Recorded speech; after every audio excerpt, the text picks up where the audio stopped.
동결건조 채소와 곡물, 단백질, 그리고 효소와 비타민, 미네랄로 만든 다이어트 전용 그린 스무디로 하루 한두 끼만 바꿔 드세요.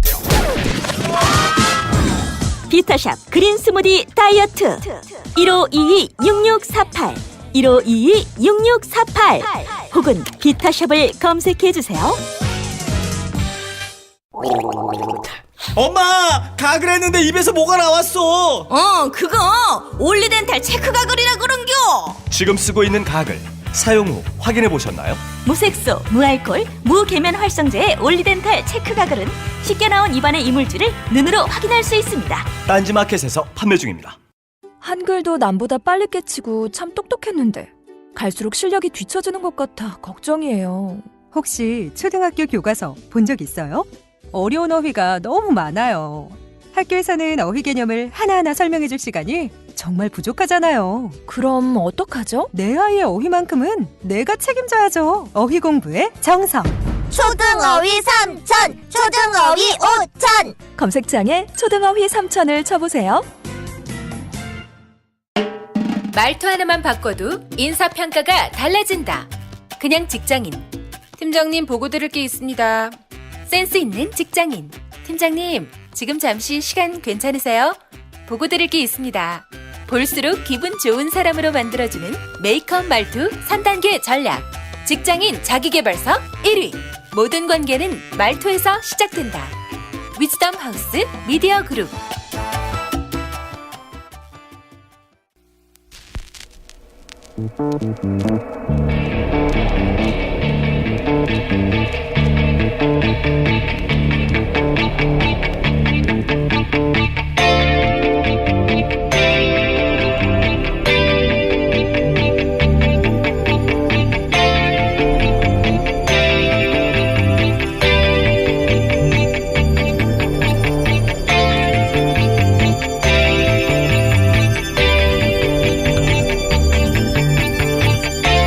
안녕하세요, 김어준입니다. 사이버사령부 심리전단에서 부단장을 역임했던 김기현 씨가 사이버사령부에서 진행한 댓글 공작의 결과를 요약해 매일 아침 청와대와 국방장관, 합참의장, 국방부 비서관실에 직접 보고했다고 KBS 국제부 이재석 기자와의 인터뷰에서 폭로했습니다. 사이버사령부 댓글 공작 관련해 최초로 실명이 등장하는 이 특종은 그러나 KBS 보도국장단이 보도를 막았습니다. 증거가 없기 때문에, 그리고 자유한국당 등 보수에서 문제 삼을 수 있기 때문에. 댓글 공작을 벌인 해당 부서에서 부단장을 했던 책임자가 얼굴을 공개하고 내가 직접 보고했다며 스스로 처벌을 감수하겠다고 실명을 공개했는데 증거가 없다는 게 말이 되나요? 군 정보기관에서 한 일인데 수사권도 없는 기자가 어떻게 이 이상의 증거를 확보합니까? 그리고 보수 진영에서 문제 삼을까봐 안 된다는 논리면 진보 진영에서 문제 삼아도 보도 안 해야 하는 건데 그럼 뭘 보도합니까? KBS가 총파업을 하는 이유 이해가 갑니다. 김어준 생각이었습니다.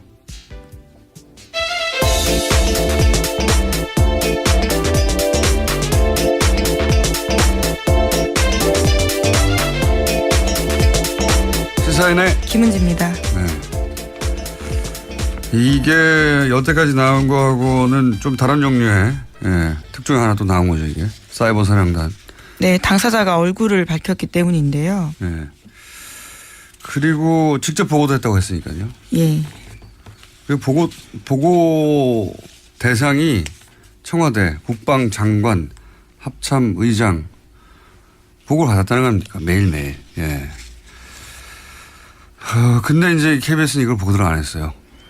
네, KBS가 보도하지 않은 건 이번뿐만이 아니라요. 내부 증언에 따르면 지난 최순실 게이트 때도 최순실이 대통령 측근이라는 장담할 수 있냐라면서 막았다라는 겁니다. 그렇죠.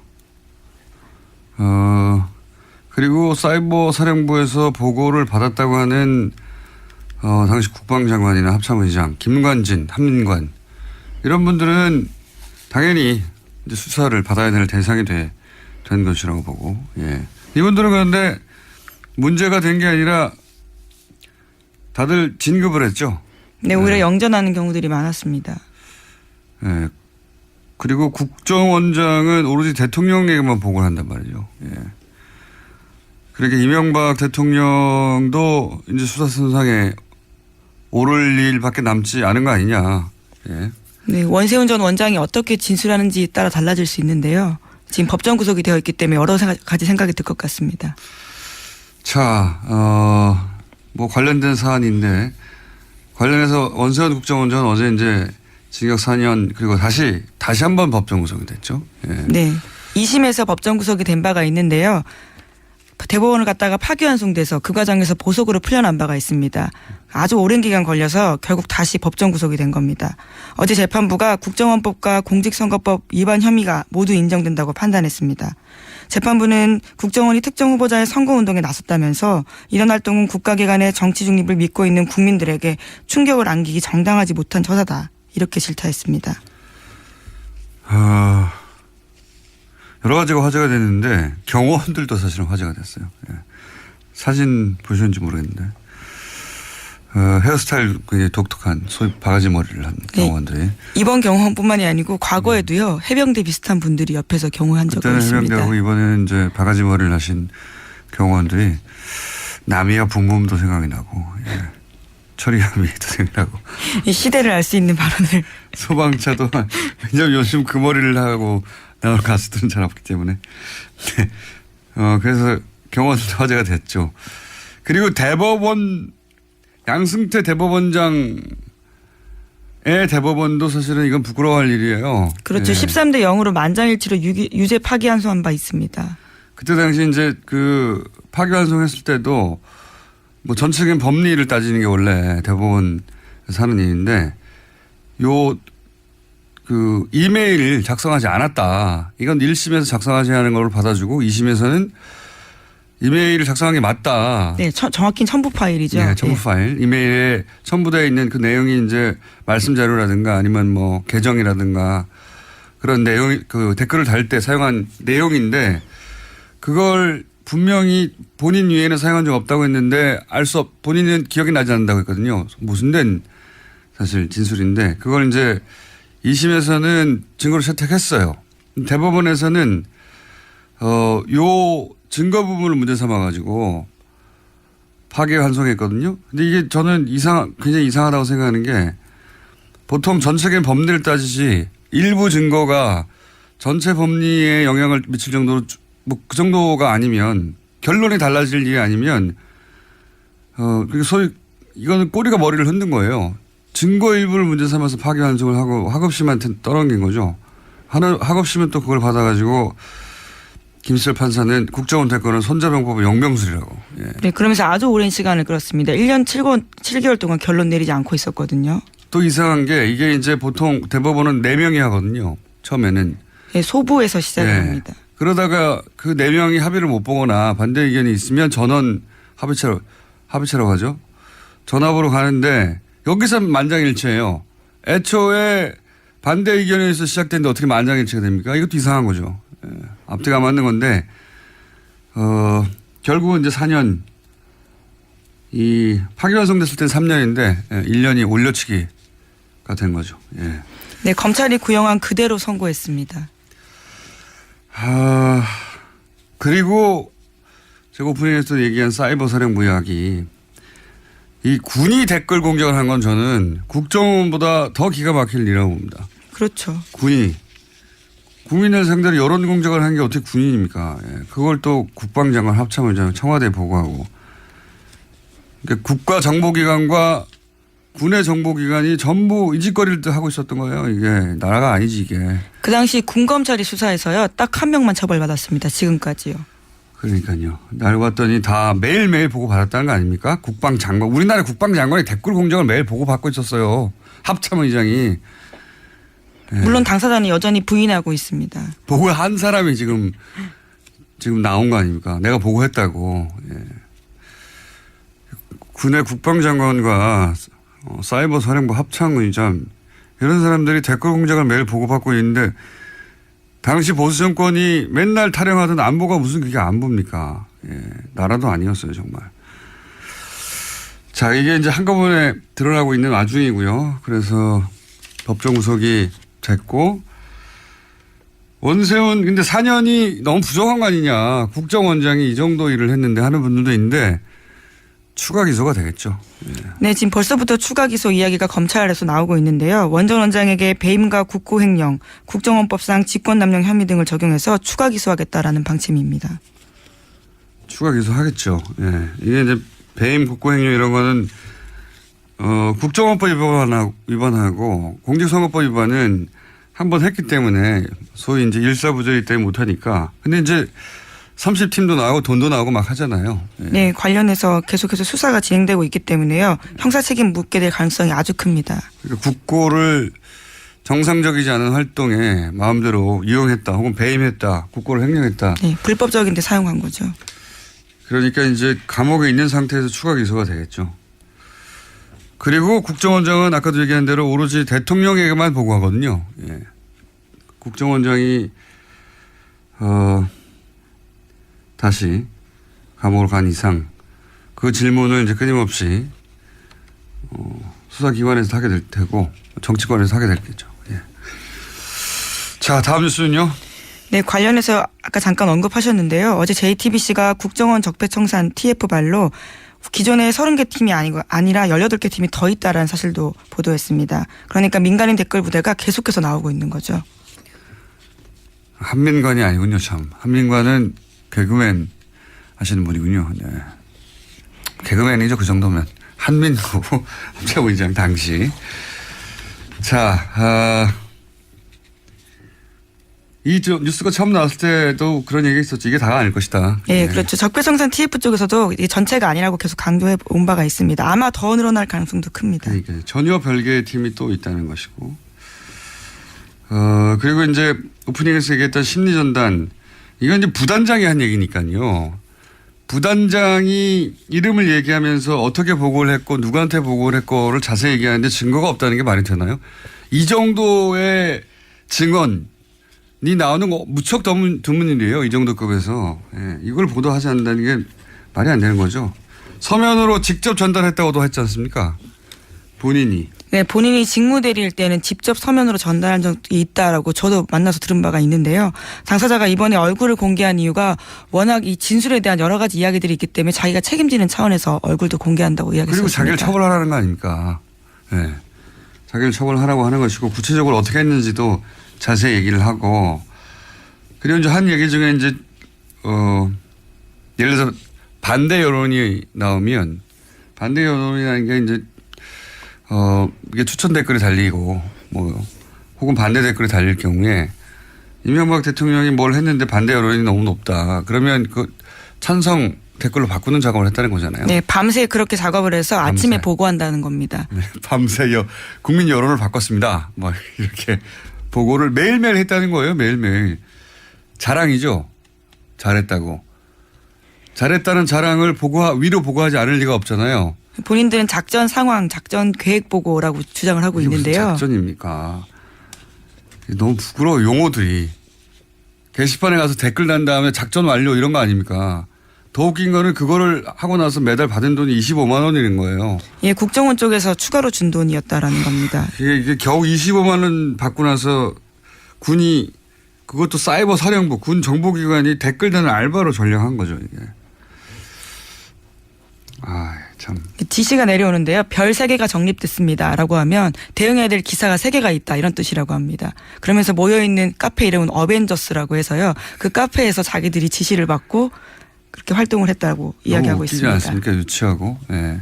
25만 원을 받고 군 정보기관이 댓글을 달고 반대 여론을 찬성 여론으로 바꿨다고 작전 성공했다고 그걸 매일 국방부 장관한테 보고한다는 게 매일매일 합참의장하고 군의 합참의장하고 국방부 장관이 그런 걸 보고받고 있었어요.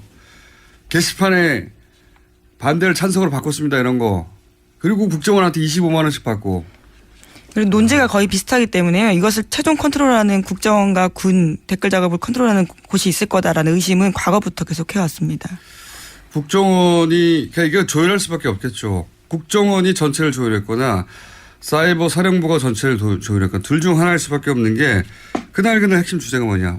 기관이 다르니까 서로 같은 거를 똑같은 걸 다른 논조로 달 수는 없잖아요. 그러니까 어떻게 다룰 것인지 결정해야 되고 어디서 다룰 것인가. 똑같은 게시판에만 다 들어갈 수는 없지 않습니까? 임무를 나눠야죠. 서로 분담하고. 네, 아주 일사불란하게 이루어집니다. 그 과정들이요. 다양히 조율을 해야 되고 조율의 주체가 있었을 거예요. 그래서 이제 그걸 국정이라고 추정하는 거죠. 국정원장이 주관했고 조직도 훨씬 크고 돈도 훨씬 많았으니까 그랬을 거라고 추정하는 거죠. 지금. 예. 25만 원. 아, 정말. 그리고 합참의장 국방부 장관한테 이거 보고하고 너무 웃기지 않습니까? 이게. 그런 일이 있었다는 게 이제 구체적으로 밝혀지는 와중입니다. 네. 그 보고의 끝에 이명박 전 대통령이 있는 게 아니겠느냐라고 이제 추정하는 것이고요.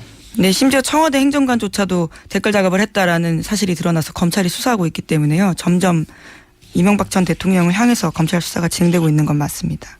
그러니까 그때 당시 국방장관이나 합참의장이 안보 얘기한다는 건 너무 웃긴 거예요. 두 가지 질문이 더 나온다고 항상 얘기하지만 그러면 지금은 박근혜 정권 때는 안 했냐 지금은 안 하고 있냐. 네, 저는 그 질문 꼭 해야 한다고 봅니다. 자, 다음 뉴스는요. 네, 국세청이 과거 정치적 논란이 된 세무조사의 배경을 조사하기로 했다라고 동아일보가 아침에 보도했습니다.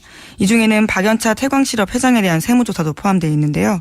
국세청은 오늘 외부위원들과 함께 첫 국세행정개혁 TF회의를 엽니다. 아, 이건 또 안원구 청장님이 내일 당사자거든요. 이 사건과 관련해요. 예. 저희가 이제 이게 언젠가 나올 줄 알고 청장님을 구정으로 다 해놨어요. 아, 이 사건이 결국 노무현 전 대통령을 잡기 위한 거였죠. 예. 기획 수사였죠. 예, 표적 수사라는 지적이 그때부터 계속 되어 왔습니다. 왜냐면은 태광실업은 사실은 부산에 있는, 예. 조사사국은 대기업 수사하고 이런 데인데, 예.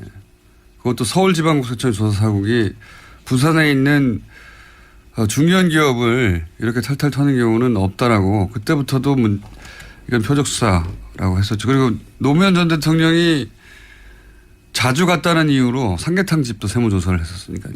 네, 게다가 한상률 당시 국세청장이 이명박 전 대통령한테 직접 보고했다는 의혹도 있었거든요. 그러니까 원래 민정수석실을 거쳐야 되는데 그것을 하지 않았다라는 거죠. 한상률 국세청장은 나중에 이제 미국으로 도피하죠. 예. 그리고 나서 비자가 연장이 안 되는데 혹은 연장하려면 국내로 들어와야 되는데 현지에서 예, 비자를 연장하는 그런 편법이 일어났고 그걸 정부가 봐주지 않는 일어날 수 없는 일이었거든요. 예, 계속 그렇게 해외에 도피해 있었죠. 자, 다음 뉴스는요. 박근혜 전 대통령이 허리 통증 등으로 어제 또다시 병원을 찾았습니다. 하지만 건강엔 이상이 없는 것으로 나타났다고 한겨레 신문이 보도했는데요. 박 전 대통령은 서울 서초구 강남 성모병원에서 MRI 촬영과 함께 위내시경, 치과치료 등을 받았습니다. 지난달에 이어서 두 번째 정기검진인데 최근에 박근혜 전 대통령이 어깨와 허리 통증, 속쓰림 증상 등을 호소했지만 진단 결과 이는 나이에 따른 퇴행성 증상으로 건강에는 이상이 없다라고 합니다. 네.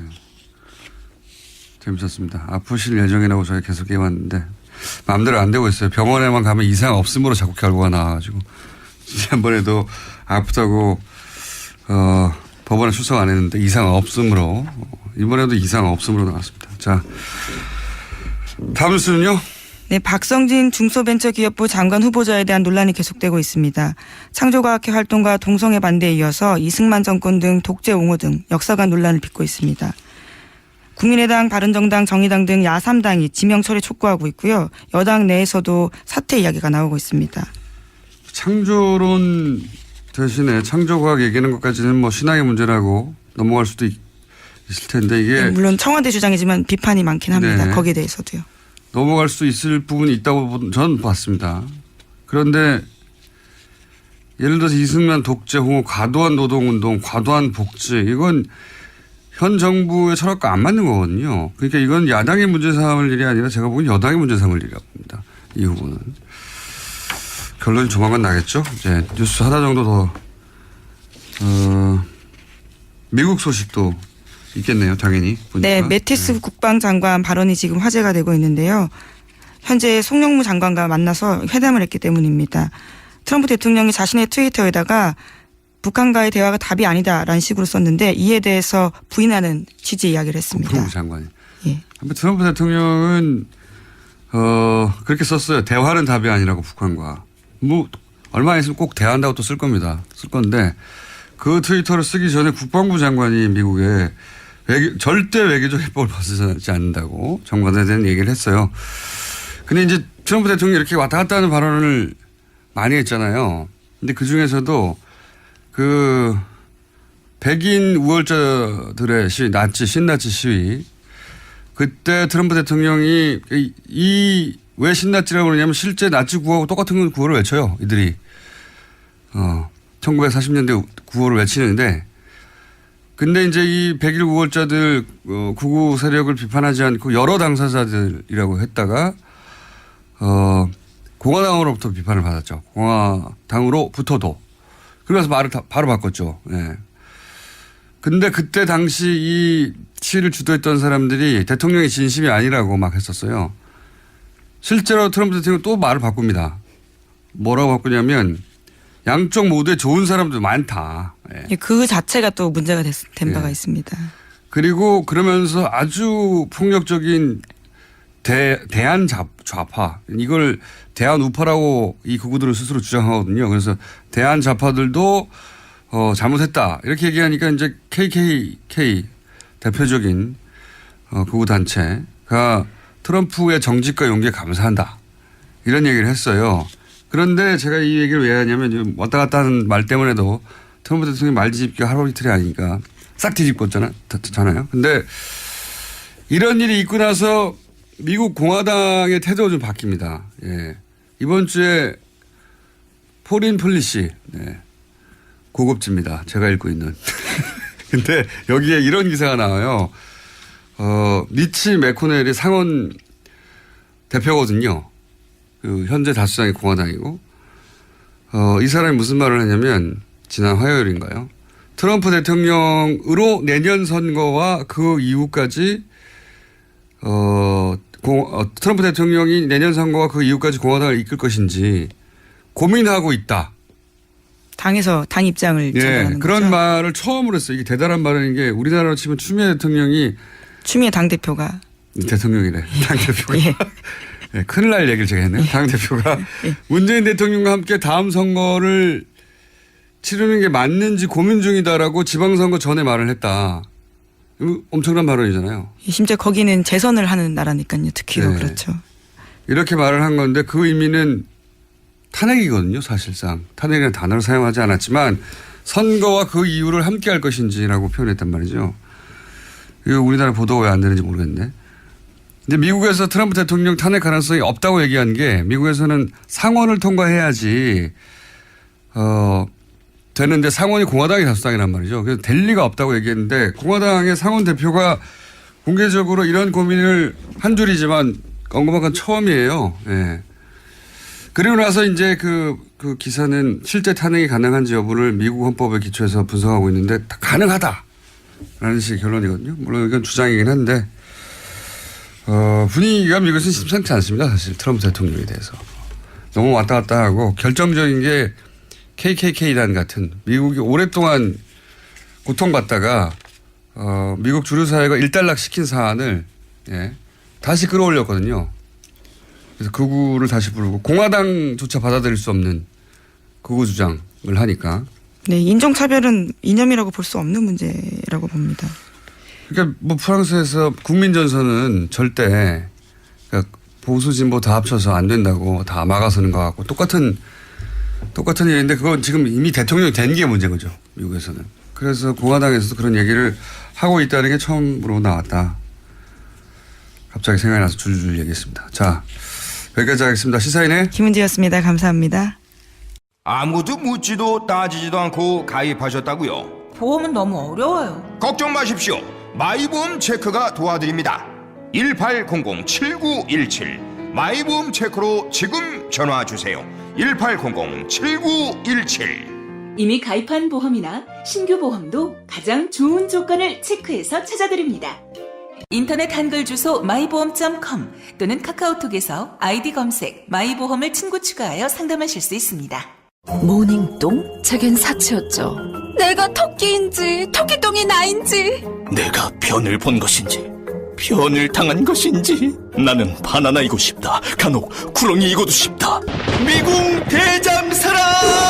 빅똥의 추억 미궁 대장사랑이 찾아드립니다. 혈중 콜레스테롤 개선과 배변 활동에 도움을 주는 건강기능식품입니다. 검색창에 미궁 대장사랑. 미궁 장사랑 이름 바꿨어요. 프로바이오틱스 12종 추가. 미궁 대장사랑.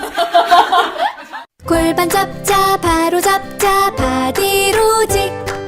허리 통증 바로 잡자 바디로직. 2017년 쿨 썸머 바디로직 라이트 출시.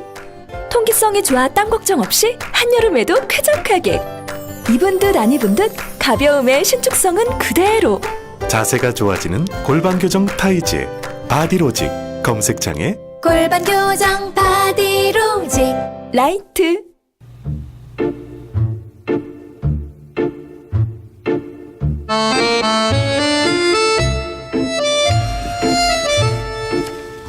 원조 핫한 코너죠. 원조. 예. 뉴스공장과 함께 무럭무럭 성장해온 두 분. 더불어민주당의 안민석 의원님, 자유한국당의 김성태 의원님. 예, 김성태 의원입니다. 불후의 명저 끝나지 않은 전쟁 저자 안민석입니다. 미국에서 무사 귀국했습니다. 막공항에서 지금 뉴스공장 출연하기 위해서 달려왔습니다. 그러니까요. 아침에 뉴스공장 출연하기 위해서 비행기에서 내리자마자 일로 오신 거죠? 네, 제가 생각해도 대단합니다. 뭐 우리 안 의원님이 내부자들 출연 때문에 비행 일정까지 조정하고 네. 새벽에 이렇게 귀국하자마자 이렇게 달려온 것은. 왜냐하면 여기 나와야 책 이야기를 또 할 수 있거든요. 그런 게 그렇게 읽혀요? 이거 읽히면 안 되는데. 근데 이번에 이미 LA에서 제가 이제 봉변 당한 그 이야기 이제 들으셨죠? 아니 언론에서 크게 났습니다. 봉변 당하셨다고. 예, 이게 어떻게 구체적으로 봉변을 당하셨는지. 아니 그 북토크장 가려고 하는데 지하 주차장 내려서 행사장을 올라가려고 하는데 갑자기 한 20명이 나타나서 어떤 분은 뭐 아주 뭐 저 흉기 같은 것도 들고 계시고요. 흉기요? 예, 기습 공격을 제가 당한 거고요. 예를 구체적으로 어떤 흉기? 그런 흉기들이 있어요. 미국에는. 피켓 같은 걸 흉기라고 하시는 거 아닙니까? 그 포함해서요. 예. 평생들을 욕을 다 먹었고요. 그래서 제가 오래 살 것 같고요.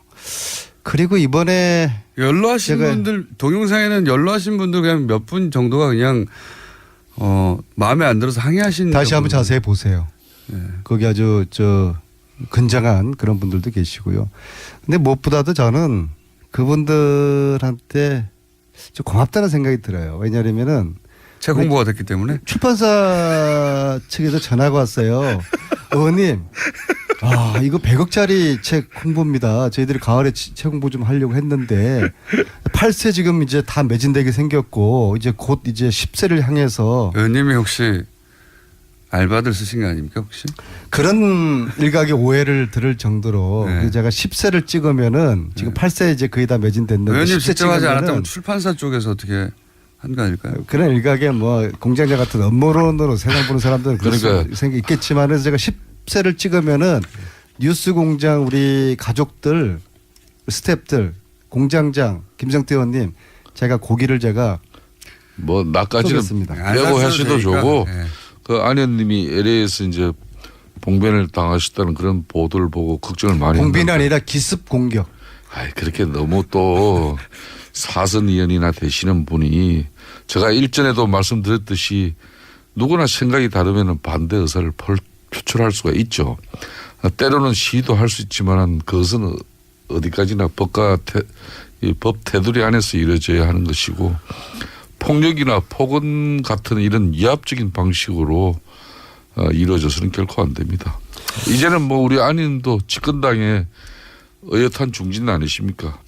비록 의원님을 비난하고 이해했을지라도 그분들 역시 우리가 보다듬고 또 품어야 할 국민이니까 어엿하게 나가시고 저는 그 이후에 출동한 놀라운 모릅니다. 놀라운 게 그 이후에 상당히 급박한 상황이 있지만은 잘 슬기롭게 대처하셨고. 남의 말이라도 저렇게 쉽게 하시는데 차 안에 갇혀가지고 30분 동안 둘러싸여가지고 그렇게 협박 당해 보세요. 뭐라고 하던가요? 둘러싸고 나서 몇 명 정도가? 평생 들을 욕을 다 들었다고. 왜 책을 썼냐? 책 내용이 이게 뭐냐 이런 거였나요? 저는 그분들 가짜 교포들이라고 보고요. 제가 LA하고 샌프란시스코에서 북토크에 오신 이제 교포분들 이야기를 들어보니까는요, 저 사람들은 진짜 교포 아니다, 정말 창피하다 그런 말씀하셨고. 교포가 아니라는 건 누군가 동원한 사람들이라는 얘기인가요? 그런 의미인가요? 실제로 이 집회를 모집하는 광고가 떴고요. 그 돈을 준다. 그리고 세게 뭐 지르는 사람한테는 돈 더 준다. 돈을 걸고 그날 안민석 의원님을 둘러싸고 항의를 했던 사람들을 모집을 해서. 네, 그게 인터넷에 있는 것을 어느 시민단체에서 확인을 했고요. 그래서 그렇군요. 참 지금 미국 서부 시간으로 오후 3시 38분인데요. 이거 어떻게 돌파하셨습니까, 거기를? 사선 의원으로서. 이제 경찰이 왔어요. 근데 지금 이 시간에 미국 서부에서 LA의 내여사 우리 회원들, 샌프란시스코의 공감 회원들, 이 뉴스공장 청취 중인 우리 교민들, 또 모든 해외 교민 여러분, 안민석의 무사귀국 인사말 전해 올리겠습니다.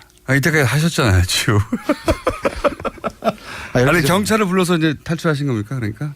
그렇죠. 제가 야당이었으면은 아마 총영사 측에서 좀 나몰라라 했을 텐데, 지난번에 텍사스에 뭐 간호장교 찾으러 갔을 때는 그때는 휴스턴하고 뉴욕의 총영사하고 대사관 측에서 뭐 거의 쳐다보지도 않고 신경도 안 썼거든요. 경찰이 의원님을 제압하러 왔지 않습니까?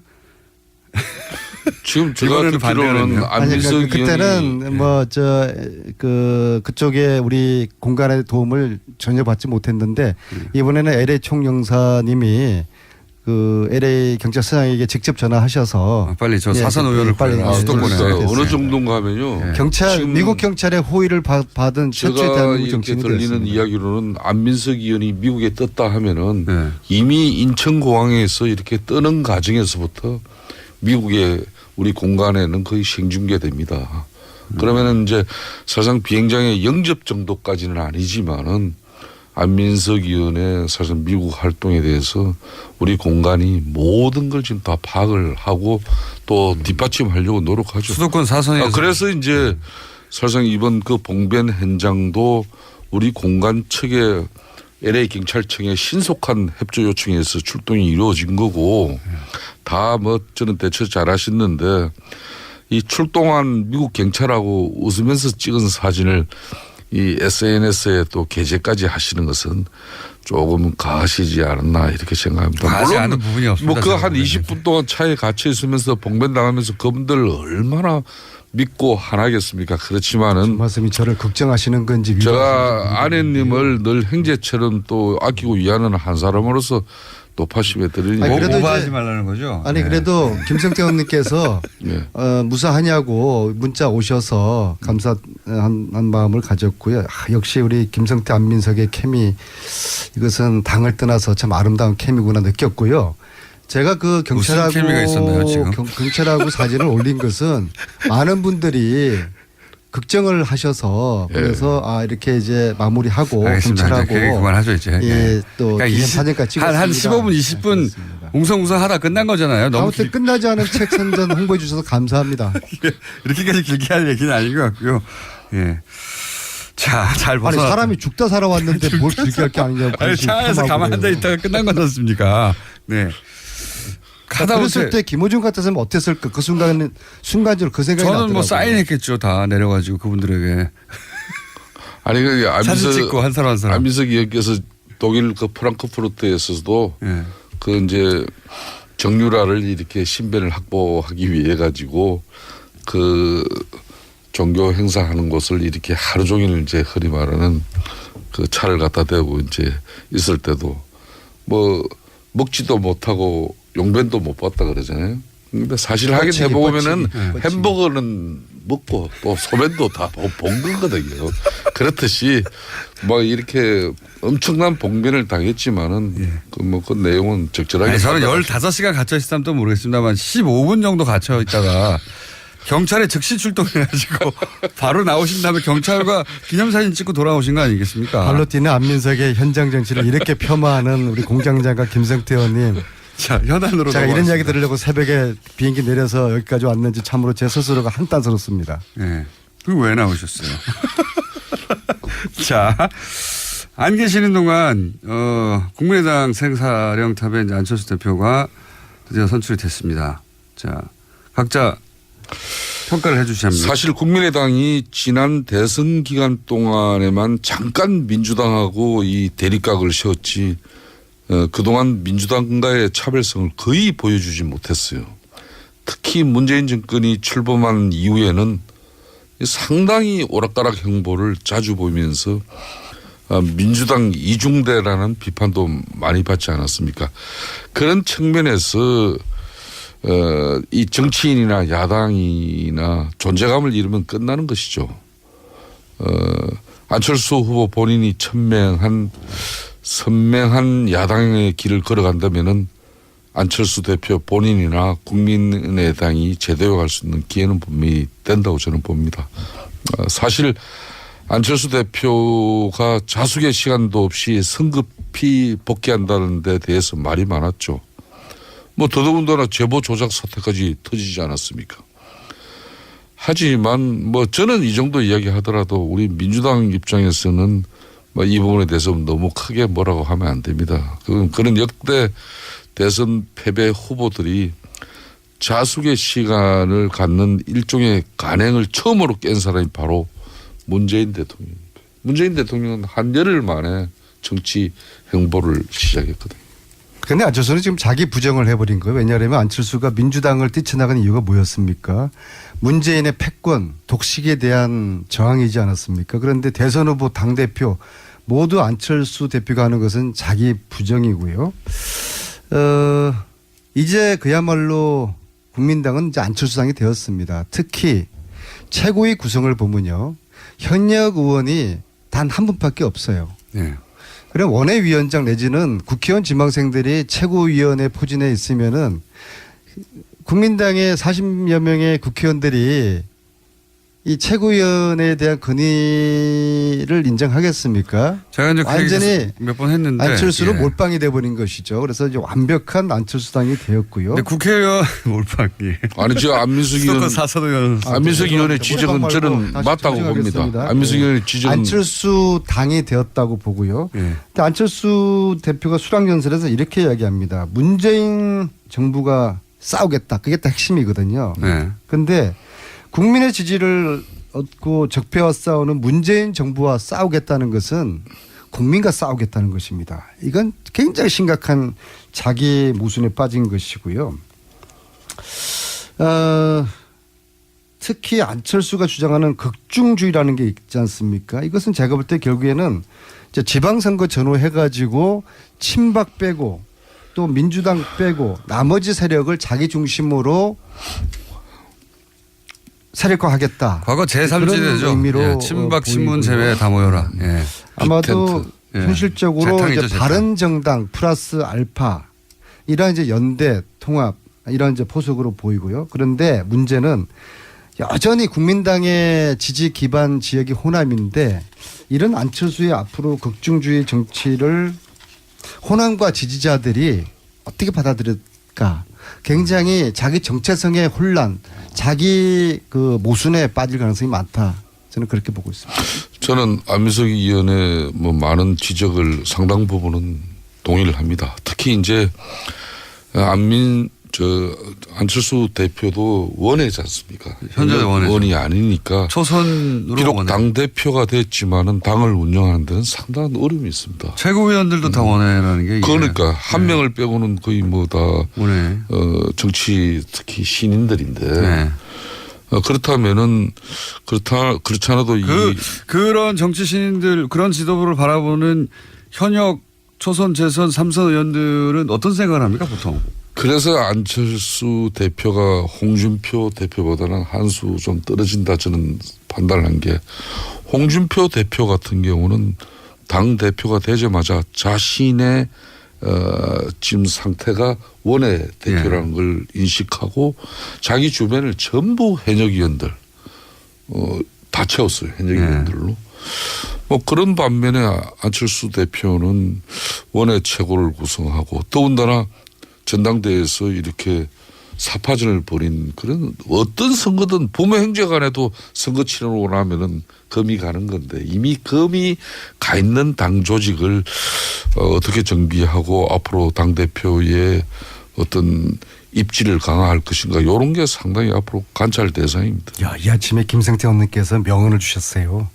어떤 선거든 부모 형제 간에도 선거 후에는 앙금이 생긴다. 야, 이거는 참 부모 자식 간에 선거 치르는 걸 본 적은 없습니다. 근데 아니 옛날에는요. 그러는 거죠. 저 아버지하고 자식이 출마 때문에 싸워가지고 같은 지역구에서 가정 불화 생기고 그래가지고 돌아선 가정 꽤 있습니다. 꽤 있어요. 많이 있어요. 그럼 출마하지 못했고 가끔 있겠죠. 뭐. 많이 있겠어요. 어쨌든 제가 국회의원들이 국회의원 지망생들을 바라보는 시각을 여러 번 들었기 때문에 제가 여러 번 여쭤봤는데 오늘 두 분이 처음으로 실토를 하시네요. 네. 국회의원들이 국회의원이 아닌 지도부나에 대해서 이렇게 무시한다고 하는 실제로는 사실 무시라기보다는 이제 눈에 잘 안 들어오겠죠. 실제 본회의장에 들어올 수도 없고. 아니 특히 네. 안철수 대표 스스로도 원외고 최고위원들도 다수가 원외라고 하면은 이 지도부와 국민당 현역 의원들 사이에 느끼는 그 괴리 국회의원들이 대체로 뭐 김성태 의원님은 그렇지 않지만은 대체로 국회의원들이 세상을 바라보는 시각을 둘로 나눠요. 국회의원과 국회의원이 아닌 사람. 그게 이제 우리가 그렇겠죠. 굉장히 앞으로 큰 내용이 있을 것입니다. 무시한다는 그런 발언을 하지 않았는데 우리 또 공장장께서 우리가 무시한다고 이렇게 정리를 해버렸는데 무시 말고 그러면은 사실상 입지가 쉽지 않다는 것이죠. 그런 뭐 저희들이 솔직하게 표현한 것이고 지금 문재인 대통령께서 탈근위 행보나 소통 행보는 역대 최고로 해도 무방할 만큼 분명히 잘하고 있어요. 이런 가운데 이제 선명한 야당 국민의당의 입장을 안철수 대표가 가지겠다는데 선명한 야당 하려면은 국회의원들이 쉽게 말하면 문재인 정권하고 잘 싸워줘야 됩니다. 그러기 위해서는 당 대표가 40여 명의 현역 의원들을 자기 중심적으로 잘 이끌어 가야만이 선명한 야당을 할 수 있는데 지금 안철수 당대표의 막 이런 첫 행보는 그런 걸 여러 가지 우려할 수밖에 없다. 이것이죠 지금.